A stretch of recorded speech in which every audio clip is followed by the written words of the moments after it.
coleslaw. Well, it's time to break out the coleslaw jars because this thing needs rivets. And I gotta figure out which rivets I can use. These I think are way too long. These ones are even longer. These ones are about the right size, but I might have to grind them down a little bit. I just gotta figure out, like, I have to do a couple of test hits because not sure what's gonna. See, I gotta put them in here and then put this in here, and then maybe well, not maybe. See, I need to grind off a little bit so I can just get a nice mushroom in there. And see if I can find my buck. So I got 1, 2, 3, 4. Shot a ton of them. Or I could see if I got enough aluminium ones, which I don't think I have enough. Nope, I don't have enough of those. So I'm gonna do a single little mock up here. This is, oh, what I did too was I put the little bar on the outer tip, fingertip. This is number 2. This is number 1. That's number 1. This is 2. So what I did was might need some fine tuning, but we should be able to do this. I'm not sure what I'm going to press this against. See, now's the part where I got to put that in there. And I don't think my riveting machine will get in there, so we got to figure out. See, now I can go like this. See, now so you could push. You could go like that. Before there was nothing to push on. Mind you, I probably should have put it. Down here so you get a better. But I'm gonna have to make the cut off at least. I don't know. Good portion of this thing. Then I don't know if I'm gonna have to, like, probably put it in the corner of here and then bang it in here. I don't know. We'll figure that out. I need 2 for that one. This is number 3, and this is numero 3.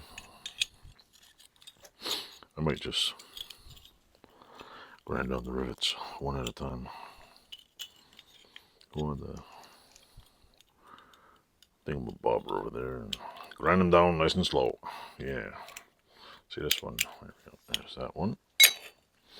This is number 0. 0 and 0. I'm not going to paint this. I'm going to it. I'm going to put the hand together, and then I'm going to... Actually, I'm putting all the fingers together first. Then I think I'm going to do the hand next. There we go. Come on, come on! God damn it. There we go. That one's together. The amount of imperfection in this thing is outstanding. Absolutely outstanding. I could win awards for how cool it looks, but it looks...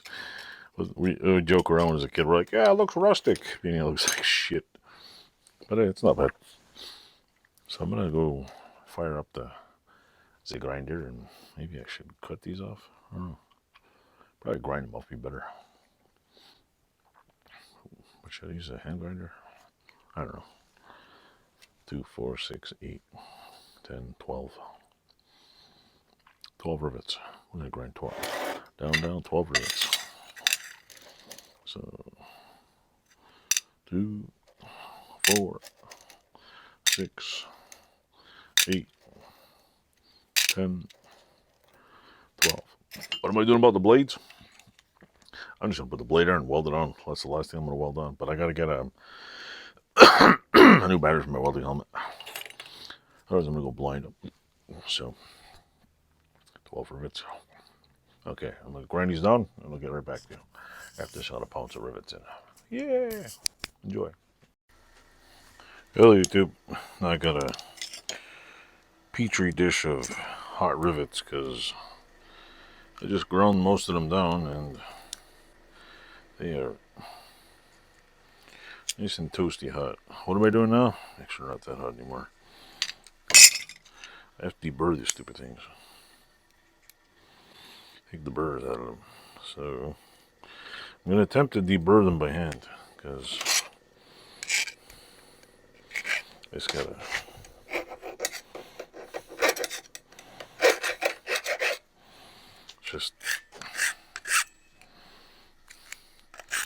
got a whole bunch of stuff all over them. The other option is I bring them back to the grinder, which I probably should do. Very carefully. Very carefully. Yeah, I think I'll put them back on the grinder. Let's go. Hello again. What am I doing? Well, it appears that using the grinder, tiny little parts,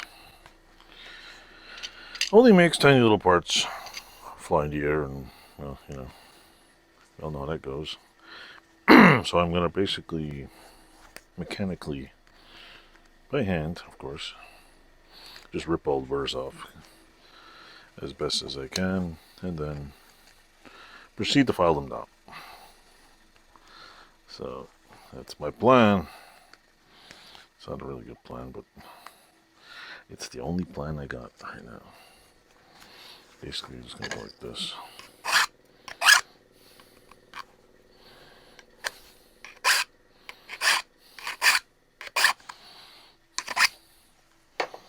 Can't really see what the hell I'm doing, but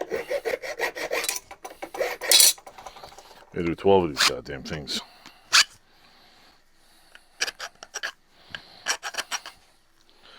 Yeah, it'd be a pain in my ass. I'm gonna try to rip some of these things off. First one I did came off pretty easy. Maybe a pair of wire cutters might work.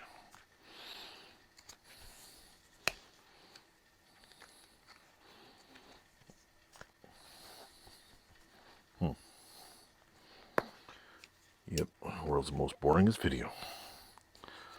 I know. See, because some frick. Get back in here.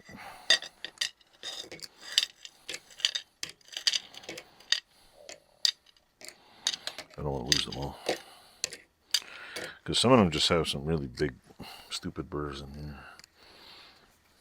I mean, the razor sharp. They're a pain in my ass, but some of them come off easy, and some of them.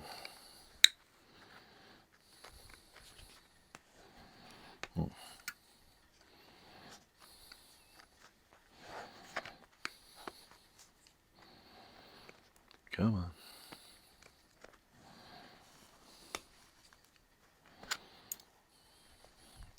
That one, most of it's off of it. Anyway, I'll end this because it's pretty boring. I'll get back to you when I'm figured out how to do this good. Hello YouTube. Got myself a somewhat functional, not really bendy too much. I might cut all the rivets off and redo it to figure out what the hell it's doing, but Freddy Kruger is in the house. It's got its bugs. It's got some issues. Like I gotta cut some metal out of here, so this finger can go closer. The rivet's got to be just loosened up a little, because it's you know, it's got its problems. But hey, for a good prop with some blades on it, I'm probably gonna shear out in the middle here. So I might cut off in there so I can squeeze these together, and cut off in there a little bit. Just zip it off a little, because the middle one moves fine, and you can it moves. It's a little tight. It's a little tight. So yeah, that's the progress on the Freddy Kruger glove. Freddy Kruger. Anyway, hope you enjoy this. Thanks for watching.